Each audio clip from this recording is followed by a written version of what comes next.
morning, everybody. You are listening to K-Talk Radio, 1640 AM. This is the show, Utah Home Sweet Home. And I am your host, Yoshi Shiraki. And today, our very special guest is Justin Puchar, who is an expert real estate investor, real estate professional. He does a lot of stuff, so it's hard to categorize you as something other than a real estate professional. That's what my wife says, I'm special. Yeah, she's right. She is right.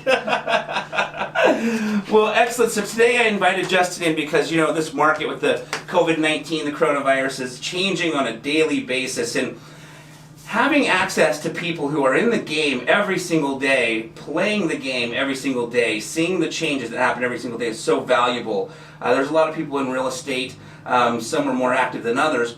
And I like to personally get some opinions from people that are super active like Justin, because you can see literally what's happening from a day-to-day basis versus someone who might dab on this on the weekends or something like that. So we're going to dive into this show. I'm really excited because I love tapping into smart people's knowledge. So Justin, thanks for being here. You bet it. All right. Okay, so let's dive into this, you know, just talking about the market. I've seen some changes from week to week pretty consistently, almost day to day. What kind of changes are you seeing right now in the market that might be different, that are changing for, let's just say, listings and buyers? However you want to break that down first. Sure, and maybe I should share some of my perspective so you know where I'm coming from. So we manage a bunch of properties for owners, for myself. So I'm an investor. I do some short-term flipping. I do some retail sales as a realtor. I've got a team, so we're actively helping buyers and sellers. We're doing some commercial stuff, a little bit of development, you know, some multifamily. Yeah. So I have some entrepreneurial as well. So I have a different wide-ranging opinion on some things. So when you ask me what am I seeing in the market, I'm seeing a lot of stuff, right? We're seeing a lot of fear, caution. We're seeing people hold back, people take their properties off the market, people are just deciding to wait it out. You know, it's absolutely crazy, right? What do you think is the reason people are taking their house off the market for? Like, I could see buyers dropping out of the market because they just got laid off or they just lost their job because of COVID-19.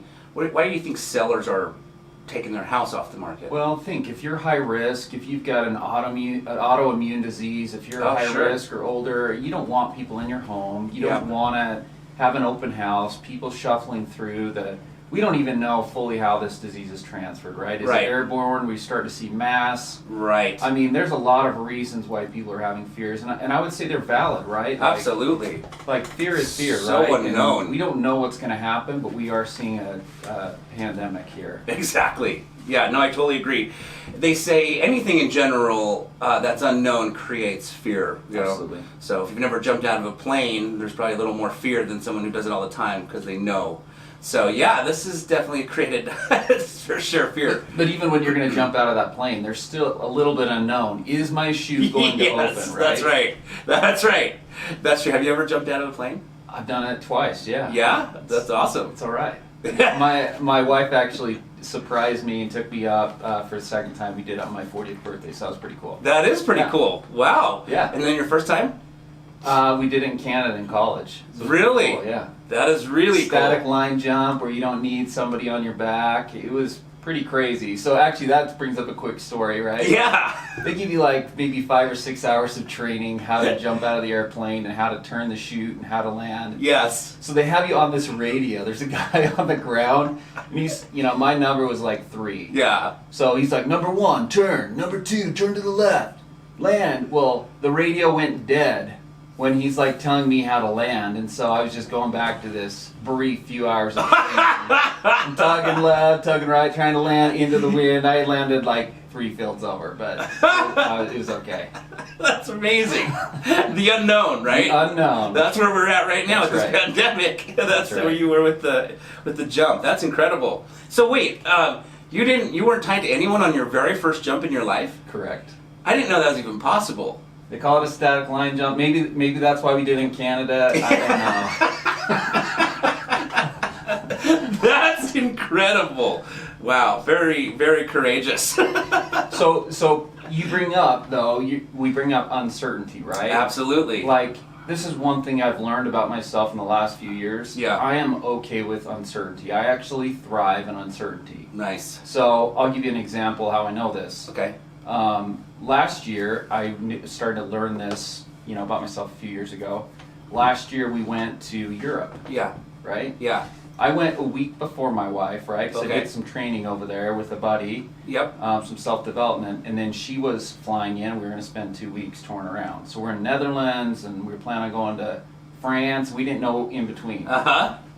The day she's flying in, Yeah. I was like, oh, we don't have any plans. Yeah. All we know is when we're flying out of Paris. Right. And I was like struggling to get a hotel. And we would just plan a couple of days in advance. So I was good with uncertainty, just figuring it out as we went. And That's it was great. a great trip. It was a great experience. That's fantastic. That's awesome. And that was Tony Robbins, right? Yeah. I mean, that was amazing. Yeah, I heard awesome. that event was fantastic. Very cool. Okay, so thank you for sharing that. So we're seeing that with listings kind of coming off the market, uncertainty. They don't want a lot of people coming through home. How about buyers? I've seen a lot of buyers follow the market just because in a day, within an instant, people that qualified for a loan, all of a sudden don't qualify anymore. So I think what's interesting about this is, and what's hard for me to understand about the media, is all they're talking about is negative, and it's a lot of political. Yeah. Well, they're not talking about the mortgage issues we're running into, right? Right, There's right. some illiquidity issues with Ginnie Mae and FHA, and what it's doing is it's actually going to hurt our market Yep. as far as real estate as a country, Yes. more than anything else, in my opinion, and nobody's really talking about it. It's true. You hear a little bit about it, but basically, and I'll put it in a nutshell, is you could probably get a loan down to a 580 score, right? Yeah. A little bit higher debt to income ratios, and now those have moved up to Yeah. 620. You've got lender overlays maybe to 660. Yes. So if you don't have better credit, what are you going to be? You're going to be a renter for a while. Right. So, and there's some other significances to it, right? Yep. You look at the Federal Reserve. They've done, what they call quantitative easing, and they've tried to buy bonds, and they've tried to issue lower rates, right? That's Yep. supposed to spark lending, right? And Yep. get us back to work. Well, we really can't work, Right. right? Exactly. The mortgage industry is flooded. Yeah. Servicers, the one you make your payment to, they may not be the investor. They're the servicer. They receive your payment, pass it on to the investor. Right.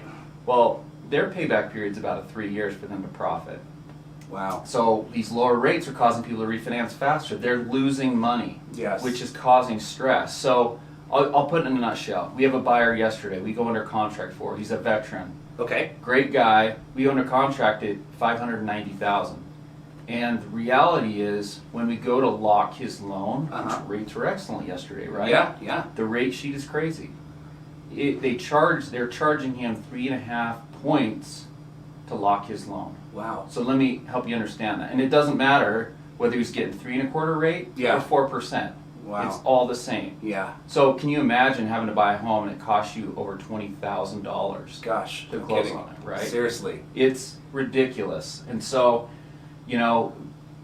really they shouldn't, the Federal Reserve, the government has really got to figure out how we can help these loans, because the non-QM, the self-employed, the jumbo borrower, if you don't have perfect credit, you're not getting a loan Yeah. on, above 600,000 in Salt Lake County. So Yeah. all this is causing stress. It's squeezing the first-time home buyer. It's squeezing, the bigger player. I mean, everybody's getting hit, and it's going to affect us all for sure. I absolutely agree. Absolutely. That's great information, Justin. Thanks. What about, talk about, if you don't mind, with so many less qualified buyers right now, what does that mean to sellers? And do you think because we have less buyers that prices may even plateau or maybe even start to go down now?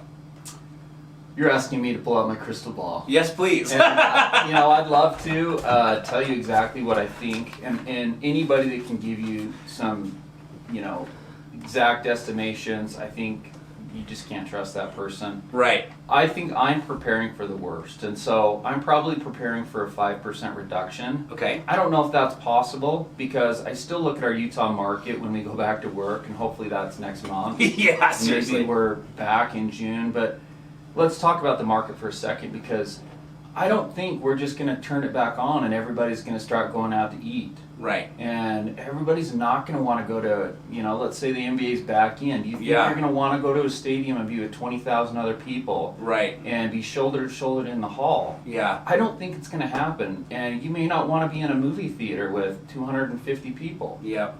So there's going to be some repercussions. We're definitely going to be in a recession, and it's not just going to turn on like that. Right. And so I know big developers, I know some big business owners, and there's some really large concerns out there. And so, when we start talking about, sorry, what was your question again? Yes. Now that you work from home, no, I'm kidding. With qualified buyers dropping, with less people being able to afford a home, that's less competition out there. Do you think sellers are, now that there's less people bidding on their houses, going to be price is going to be plateauing or even dropping to be competitive, so they can, because if I'm a seller, just diving into this, the reason why I'm asking this question, if I'm a seller right now, knowing what I know, things could get worse. So I want to liquidate my property quick. I don't want to have this next month to see if prices go down next month. Right. I've already seen price drops happening personally on the MLS and being in this day to day. So I'm wondering if you feel that might be the beginning of a price deduction trend. Well, there's two things at play here. Mm-hmm. So we don't know stats till they're kind of past us, right? Right. We don't know we're in a recession till we've got 2 quarters of GDP. Exactly. Yeah. We know when the market's off, we're going to be in a recession, right? Right. So it's hard to say because you've got the 80-20 rule where 20% of the agents do 80% of the work, and that happens in any industry, right? Absolutely. So you wonder, looking on the MLS, is it an agent that's in the know that's really well priced it, or did they price it because they only did 6 deals over the last year and they're like, well, this is what it was last time I closed one. Right. Let's price it aggressively. Right. I always feel like it's been this way the last 4 or 5 years. You can underprice a property. The buyer will determine the value and the price of it, and they'll bid the price up, Right. to the true market value. Right. And hopefully we try to do that with multiple offers, right? Yeah. As a listing side of things. But if you overprice it and you're not getting the action, you're not getting the showings, you're not getting offer, that's the feedback you need to change. Yeah. And some of these agents or some of these owners that know more than the agent, right? Yes. They're reluctant. Hey, this is my baby. This is where I lived for 10 years. Yeah. I put this railing in and I've loved this thing to death and it's worth what I say it is. Yeah. And it's not the case, right? It's not checkbook value. It's not blue book value, it's checkbook value, right? Right, What is someone exactly. willing to pay? Yep. And so I was on a call yesterday with a really, really knowing consultant, and he said, if you're going to sell in the next year and you need liquidity, sell it today. It's probably going to be worth more today than it will be next year. And I really believe that. I do too. Yeah. Very cool. If you don't mind, I was on the latter half of that call. I still have to listen to the beginning because I missed it due to another obligation. Sure.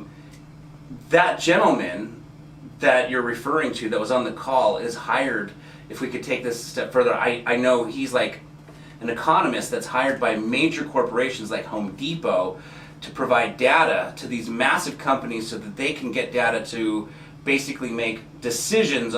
He's not predicting the future, right, but he's providing a lot of data on what's happening right now so these major companies like Home Depot can make decisions based off of right now to prepare for the he future. advises REITs, Yes. how to invest their money, what they're seeing, large funds, very large funds. Yes.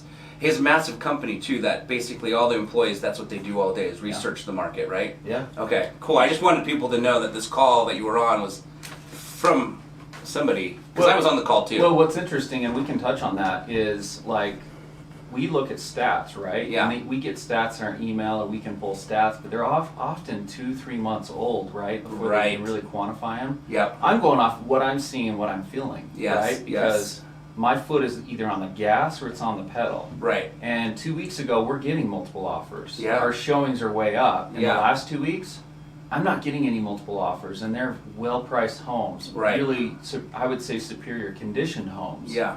So, yeah, there's definitely a change happening in the market, and I do think this once once whatever's happening and the market kind of goes back to we're open for businesses and economy, Yeah. I think we're going to see a rush. We're going to see this pent-up demand that's been waiting. Yes. They're going to go out. But what is the opportunity now? I've got buyers that are probably fear-laden, right? Yeah. They're holding up, saying we're going to wait till this is over and then we'll throw our hat back in the ring, right? Yeah, yeah. Well, the reality is we have to look for opportunities. Yeah. So if we've all had buyers, right, that Oh, are yeah. competing 5-6 offers and can't get it selected. Yep. Well, right now is an opportunity where you don't have multiple offers, but rates are still excellent.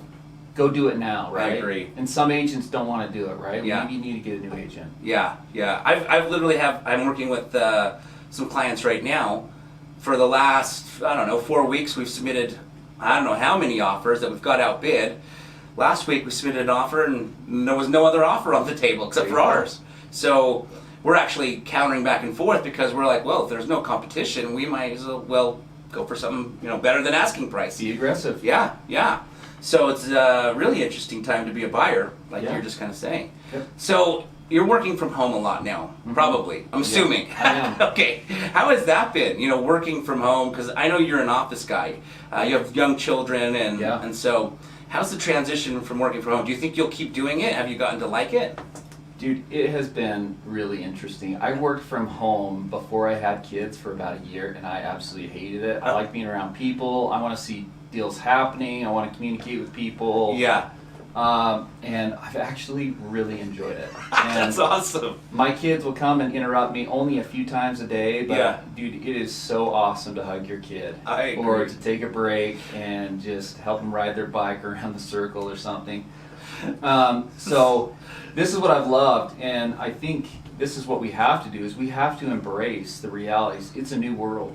Things are never going to go back to the way it was before, and if you just think it's going to be business as usual in May or June, I think you're wrong. Yeah. I think Zoom has happened, and it's Oh my gosh. happened for the best thing, right? Yes. We can do more business. Yes. I've attended 2 closings in the last week from a Zoom call. That's fantastic. And it's only taken a microscopic amount of time that it would have been for me to drive and sit there, wait. Totally.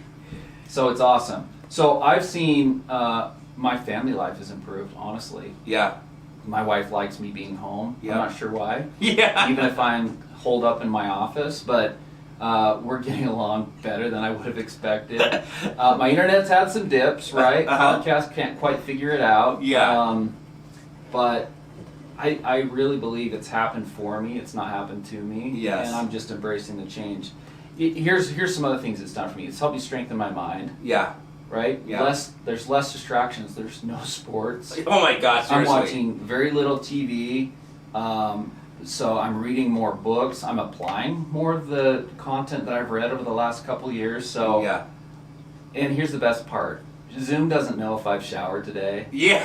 They don't know if I've really shaved. Or if you even got pants on. Yeah, exactly. I wore stretchy pants yesterday. Nobody knew. Right, right.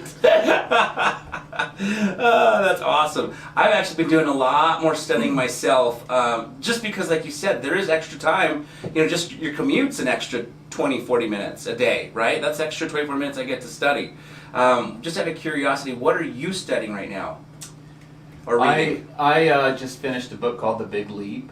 Ah. It was fantastic. It was just telling me how to get out of the mind of incompetence to there's 4 steps, right? Yeah. Incompetence, those are tasks you hand off to other people because it's not something I'm going to get good at. To Right. moving to competence, right? Yep. Which is things you do well, and then you get to a level of excellence, right? Right. And these are things you enjoy and you do well, but you still have a higher. And Right. that's your genius. And once you can get into your genius, that's when it's pure passion. You love to work.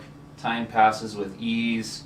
You're creating things that are just where you can be an exact genius. And so just things hit you at certain times, and it's really a blessing. And Yeah. here's the other thing is right now, like, we are all forming new habits. Yes. We've been doing this for more than 30 days, right? In Right. quarantine. Yeah. If you've watched more TV than ever, if you've become addicted to Netflix, what do you think you're going to carry forward for Yeah. quarter 3? Yeah, quarter true. 4? That's what you're going to do. Yeah. If you become more of a workaholic, what do you think you're going to do? Yeah, exactly. If you've gotten up early, or if you've exercised or controlled diet or whatever else, that's the habit you're going to create, and that's what you're going to do moving forward. So the discipline is happening right now. Yeah. And I don't think people understand that what you do over the next 3 or 4 weeks is probably how your next 3 or 4 years is going to go. That's true. That is true, because habits are hard to break. They are. Absolutely. I'm not a big TV watcher, but over this quarantine, having 2 little kids, I'll tell you, I've watched a lot of cartoon movies. That's right. Frozen and... Hey, I've actually plugged in my headset. They think I'm watching the show, That's a and great I'm like idea. listening to a book and trying to be present, but yeah, that's fantastic. I'm going to start doing that. Do you do that with your wife? No, but she does it to me. That's where I look at it. Yeah. Got it. Awesome. Okay, we're going to take a commercial break, but when we come back, I wanted to chat with Justin about a nightmare story. The nightmare story is one of my favorite segments because it's a segment where I get to learn from other people's mistakes. My nightmares have taught me some of the most valuable lessons I've ever learned through my investing career. And if I can learn from other people's nightmares, and this isn't necessarily going to be Justin's nightmare, I have no idea what he's going to share, but it could be somebody else's, and the lesson we'll learn. You want the teaser? Yeah. It's a story of theft, homelessness, missing foundation, and government stimulus that hurt more than it helped. The missing foundation is driving a lot of curiosity in my mind. All right, guys, stay tuned. We're going to come back and hear the nightmare story.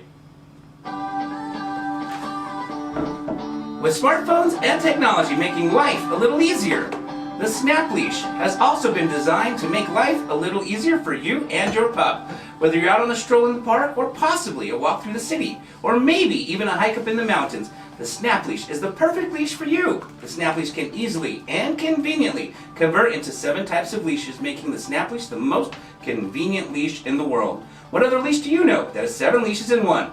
With the Snap Leash appearing on Dallas, Texas, TV 47, The Today Show in New York City, and ABC4 right here in Midday, Utah, you are definitely going to want to take a peek at what the Snap Leash can do for you and your best friend. Make life a little easier for you and your pup. And visit www.snapleash.com today. All right, guys, we are back. You are listening to K-Talk Radio, 1640 AM. This is the show, Utah Home Sweet Home. I am your host, Yoshi Shiraki. My special guest is Justin Puchar. Justin, thank you for being here today, and I'm excited to hear this nightmare story. So we're going to go back, and I pulled this out of my vault because of the current environment we're in. Like, I like to go back and predict, you know, how I did in the past is how I'm going to do in the future, right? Based on how I learned. Yeah. So this comes from 2010. So, you know, I'm a realtor.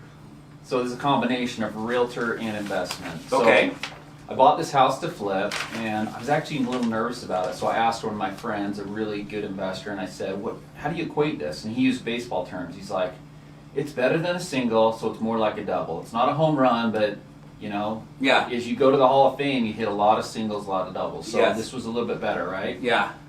So, but let me equate to what was happening in the market. So we peaked in 2007 as a real estate economy, and it started to fade. So more foreclosures were happening. The government issued stimulus to try to get people back. So there was an $8,000 federal tax credit for a first-time home buyer. Oh, wow. So people were rushing. Do you remember this? Yeah. They're rushing to qualify. They want to buy, and it was kind of putting some sales in our pockets, right? Yeah. That we probably wouldn't get. So what happened is, so I bought this property, right? And I think I bought it for about 65 grand. It was distressed. It was on 9th West in Salt Lake, kind of that, you know, Glendale, Sugar House, or Rose Park, you know, crossing there. Yeah. A little bit of a busier street. Great house. It was a Burke Rambler. Okay. You know, you could kind of tell there'd been 3 different additions over its time period of, you know, 80 years of ownership. It was decent, right? We had to put in a new kitchen, new bathroom, flooring. It was sloped in the back. Well, it was covered up really well. There was no foundation on the back third. Oh. And so we had to put in a foundation, right? Yep. We got this thing all rehabbed. It was looking really good, and the federal tax credit's over, right? So what happened is it shut off. And if you shut off the drip to your faucet, no more water comes out, right? Right. Nothing was closing. Oh. So I finished this rehab. Looked great, had bamboo floors. Yeah. Naughty alder, that was Yeah. the style back then. That's right. So there's a little bit of a homeless traffic problem along I 9th know West, that right? area. I've had problems with the homeless in that area. Yeah, it's been fun, right? Yeah, show up and someone's sleeping in the house. Yep, that's happened. So we got it under contract. I'm not sure what the time frame was. But we had it under contract, single mom, and guess what she does? There's a sex offender living next door. They had moved in. Oh my gosh. Killed myself, right? Yeah. Another problem is we staged it, right? Hey, let's make this more appealing to a buyer. Let's make it look like their furniture could live here. Yes. We had somebody break in. We Oh. only got half the stuff, but Oh my gosh. right? Like Yes. theft isn't a real issue, and it's not necessarily just the theft of the stuff, it's the damage they do getting it out of there, or Yes. breaking the door or the window. So this is what really happened, and I visibly remember waking up in the middle of the night sweating over this property. I held this thing almost a full year. Oh my gosh. Yeah. So we originally listed it for 133 and just kept going down and going down. Ended up selling it for 96 grand with 4,000 in concessions, which really sucks. Yeah. But this is what happened is I actually thought I was only losing 10 grand. And I actually lost, once your numbers were done, I lost over 25 grand. Oh. So, and what's interesting is if I'd have held it another year, I think I would have broken even or made money. Yeah. And I've tracked this property. Oh, In yeah. 2015, it sold for 150, and it just traded last year for 250. No way. And it is exact same condition as what I put it in. Wow. So, I've got 3 lessons for you Please. based on this, and this is good for me to remember as well. So, number 1, don't buy on a busy street. Yes. Super tempting, right? Yeah. But, sometimes you have okay results, and sometimes you have a nightmare like I had. Yes.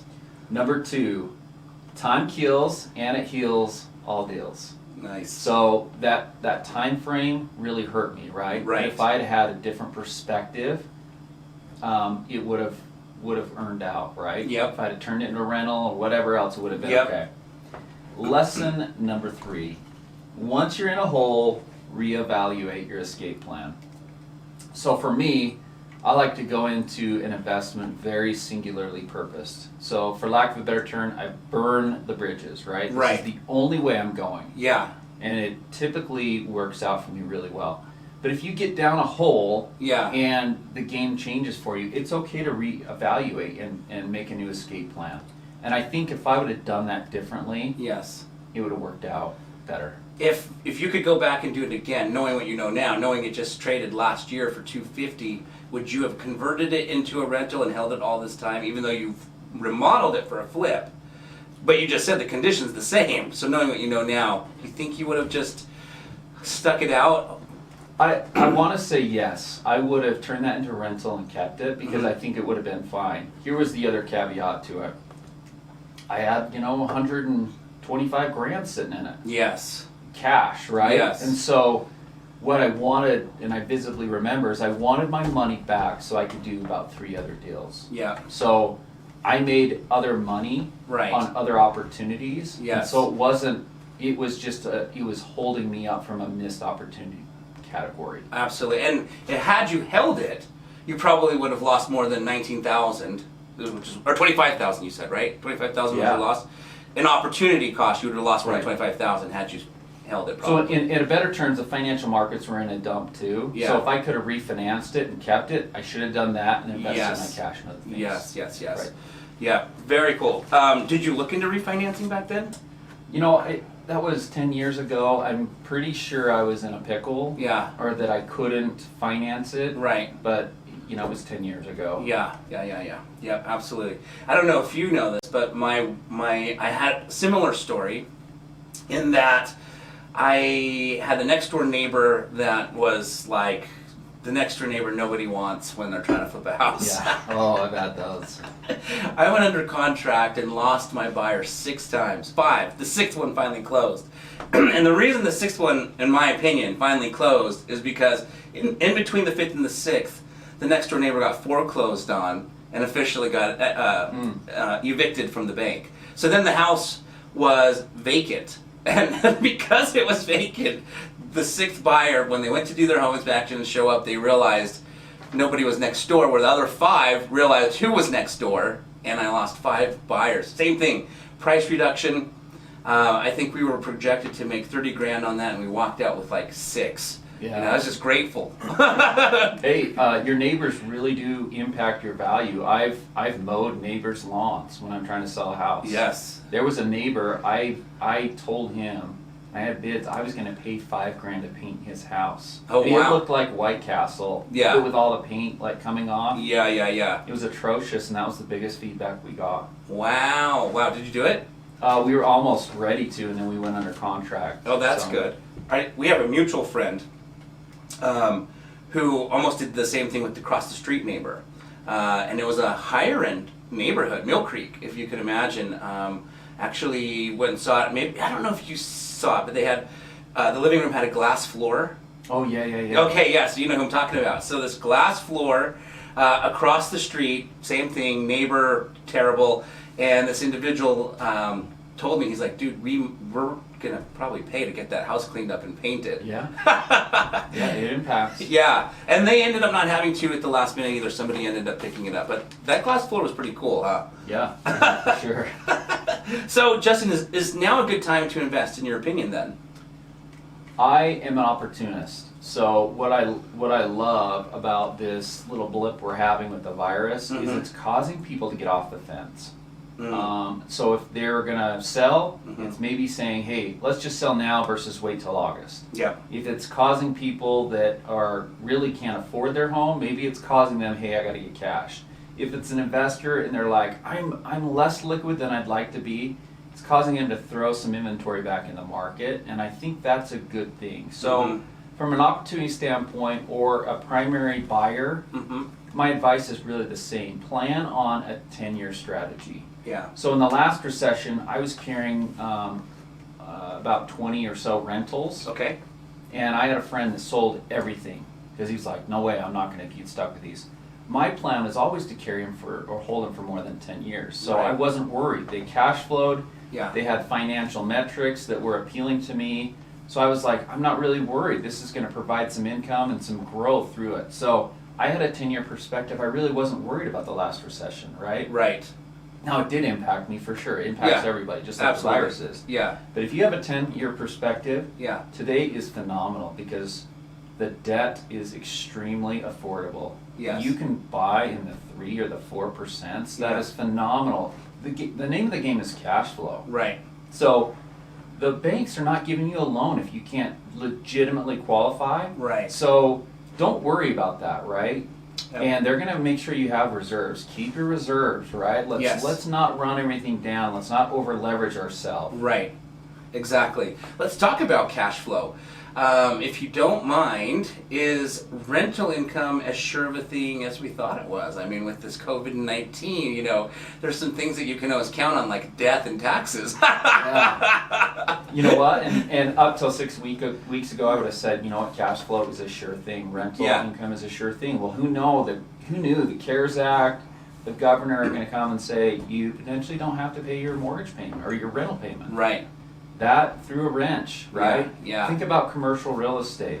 Yes. All these retail places don't even have a choice. They can't make these $8,000-$10,000 a month. Gosh, no kidding. Rental payments for a business that is forced to be closed. Exactly. And so, yeah, I think that's going to change things, but I think this is a blip. I think we're going to get back to business, and owners, landlords are going to have to be understanding. Yes. And it's not going to impact me from the standpoint, am I going to not invest in real estate?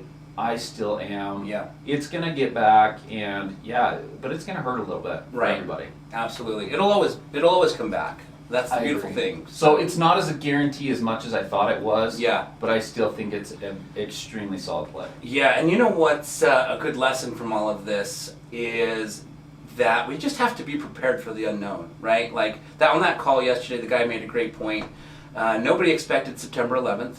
Right. No one expected the coronavirus.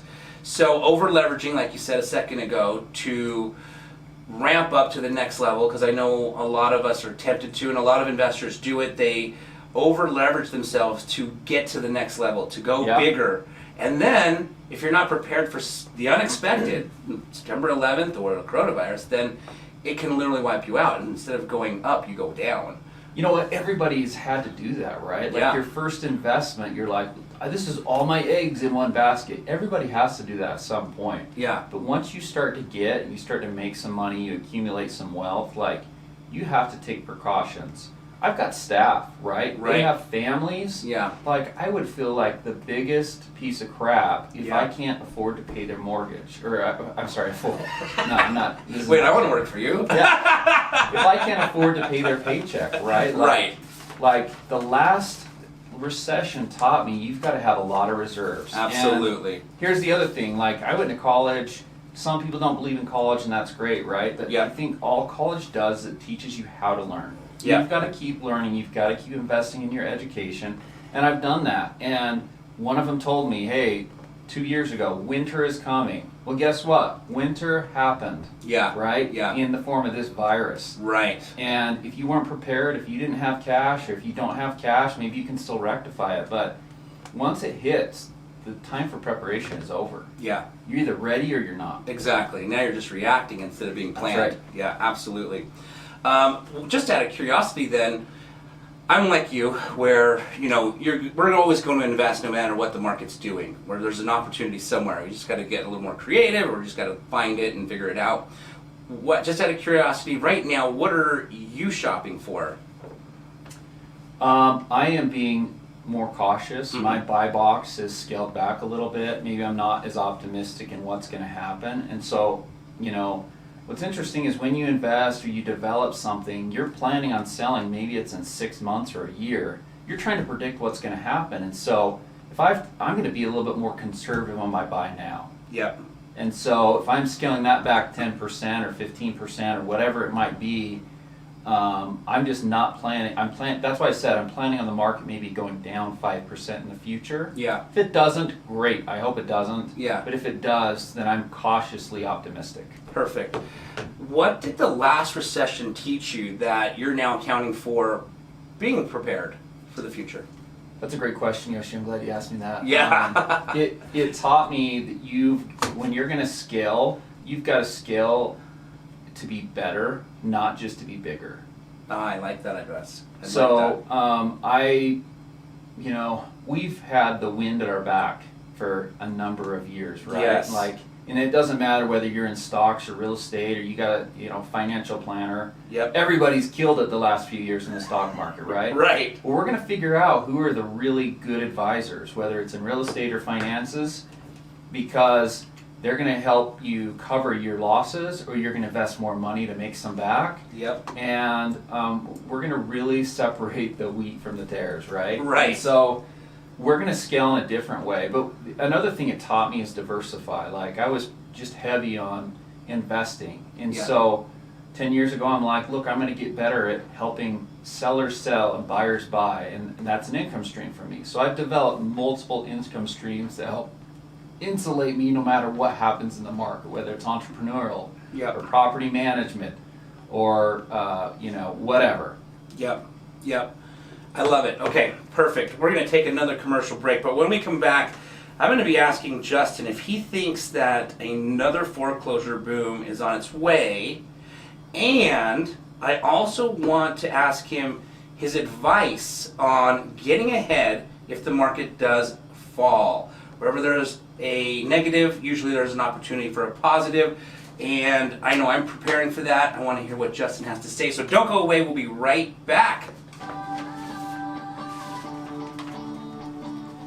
Hi, I'm Yoshi Shiraki, the author of the book, My Body's Just For Me, the book written for children to educate children on the prevention of child abuse. With the assistance of multiple best-selling author Richard Paul Evans, we were able to publish this book as a tool to break the ice in an easy and innocent way to help children understand how to speak up and communicate. I've been invited numerous times onto Good Things Utah to discuss the importance of good communication with your child in regards to abuse, and also to discuss how the book My Body's Just For Me is a great tool for every parent when having that tricky conversation with their children. For more information on the book My Body's Just For Me, please visit www.protectourangels.com today. And remember, the more we focus on prevention, the less we'll have to focus on rehabilitation. All right, guys, we are back. This is K-Talk Radio, 1640 AM. I am your host, Yoshi Shiraki. This is the show, Utah Home Sweet Home, and our special guest is Justin Puchar today, and we are diving into all of this uncertainty that we've got going on right now.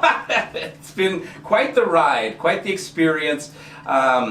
Justin, I am curious, what are your thoughts on if we're headed for another foreclosure doom and gloom?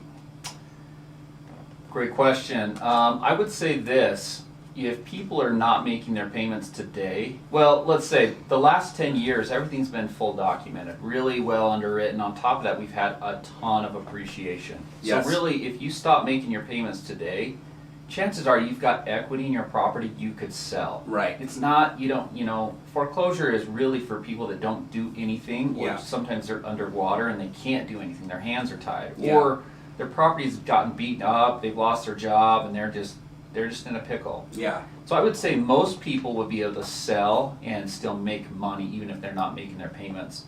So I don't think a foreclosure boom is going to happen. At earliest, it might hit late 2021, more likely like 2022, because we had shadow inventory back in the day of, the bomb from 2008 to Yes. 2012.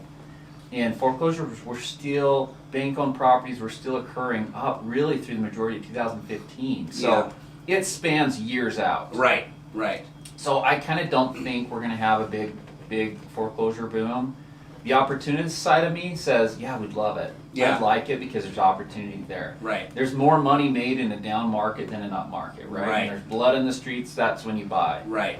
And I've always, that's the environment I started in 2003, right? There's Right. opportunity and you take advantage of it. And so, whatever happens.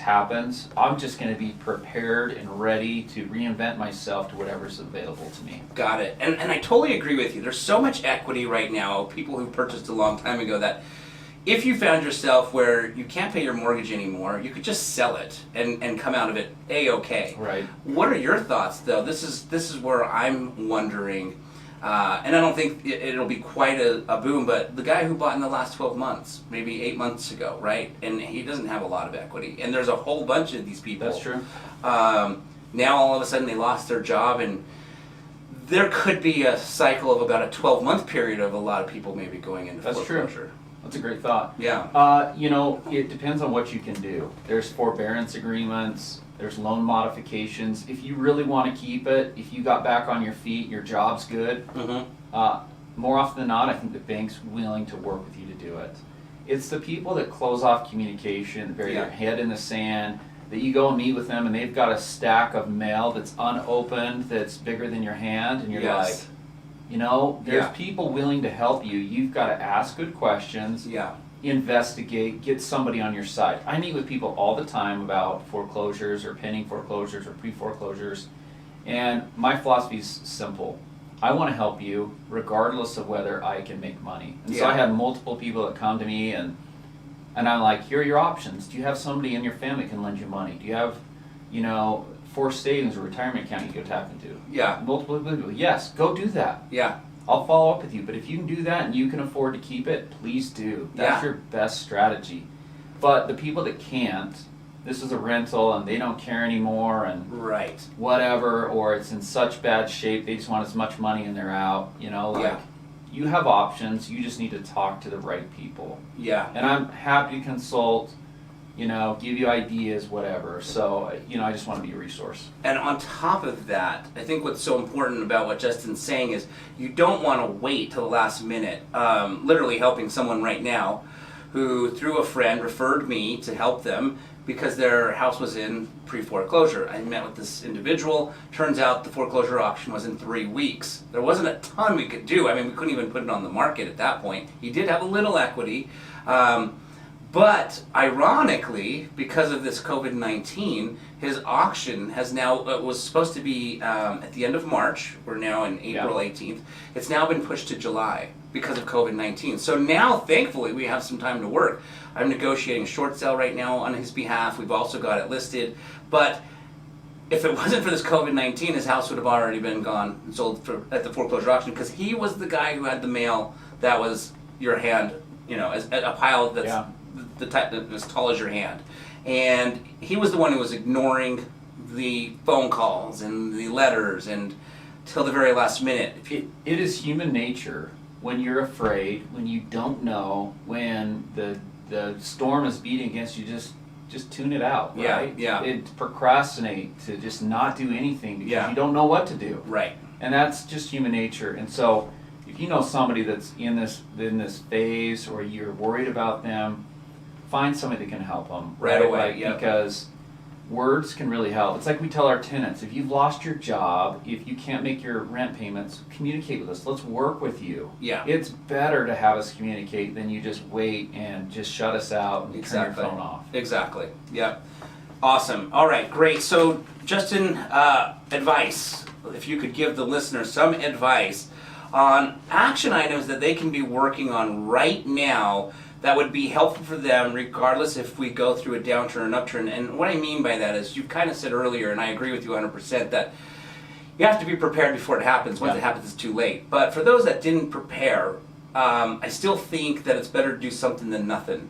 What would you advise right now for people to be implementing, taking action steps today to come out of this, more and a more positive outcome? If you're a seller, and let's say you're thinking about, I've got a client right now that, hey, we're selling, we were going to wait till school's out till our high school kid graduates. Well, that's out the door, right? Yeah.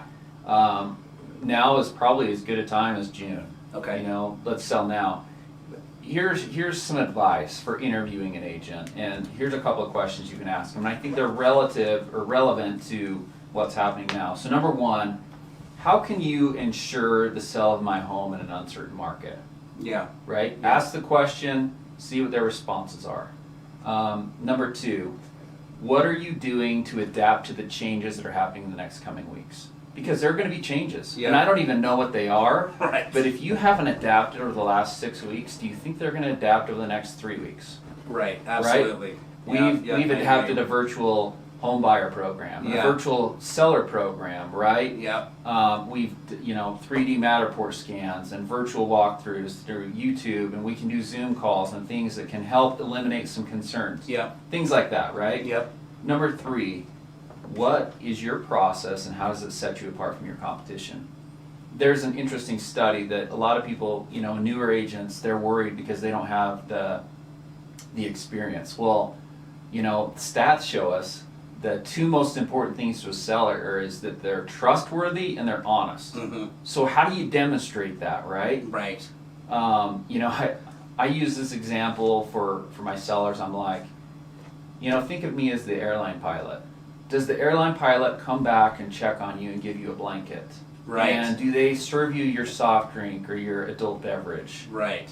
No, they're driving the plane, right? Yeah. They'll communicate with you, but not every communication is going to come through the pilot, right? Right. They've got some staff. Right. They're going to tuck them in, make sure they're comfortable, make sure they're not lining up for the restroom. Right. So I'm the guy that's flying the plane, making sure we land on time, and I give you the expectations. Hey, we're running a little bit behind. Here's the new time adjustment. Or we've got some turbulence coming up. Brace yourself. We're setting expectations and managing it. Right. You need somebody that is willing to do that and be very communicative because there's going to be hiccups in the process. That's a great analogy, the airplane pilot. Can I use that? Maybe. Did you think of it? I don't know. I really like that though, because when you're part of a team, sometimes it's the team members, like you said, that are giving the soft drinks and the the blankets, and it's not the pilot, but the pilot's the one who's controlling your destination and your arrival. Right. So I really like that. Yeah, the pilot's not slinging the bags. Yeah. Right. Yeah. He's not directing you in that you land right in the straight line so that they can exit on the ramp. Exactly. It takes a whole team environment, and I don't want to do everything myself. Right. Like, that's one thing. Another lesson I learned back in the crash. I'm going to leverage other people's talents, and I'm going to leverage my money so that I can get a better yield than just me doing it on my own. Exactly. Absolutely. Absolutely. That is great advice. All right. So now that these people are taking these particular action items, that seemed to be pretty good for sellers. Any quick advice for buyers? Buyers, I would work with an agent that really knows how to get your offer approved, right? Yep. You can competitively price it, that knows how to do comparables, that can give you advice. And here's another analogy I like, and I'm not a hockey fan by any means, but I guess Wayne Gretzky's generally known as one of the best hockey players ever. Yeah. Well, somebody asked him what makes him so great, and he says, I'm not so much concerned where the puck is right now. I'm moving to where the puck's going to be. Right. And you need somebody that is willing to be there where the puck's going to be. Right. And you don't always know that. Wonderful, wonderful. Just really quickly, we have about 1 minute left in this show. I'm curious to know if you've had any big wins or just wins in general right now that have been due to the virus. You know what? I would say, I taught my kids how to ride, both my kids how to ride without training wheels. Nice. In the last 2 weeks, that was a phenomenal win for me. Got a little closer to my wife, which I think is awesome. Less social media, TV. Yep. And I would say I have a little bit more renewed vigor. Like, I'm working more than I have.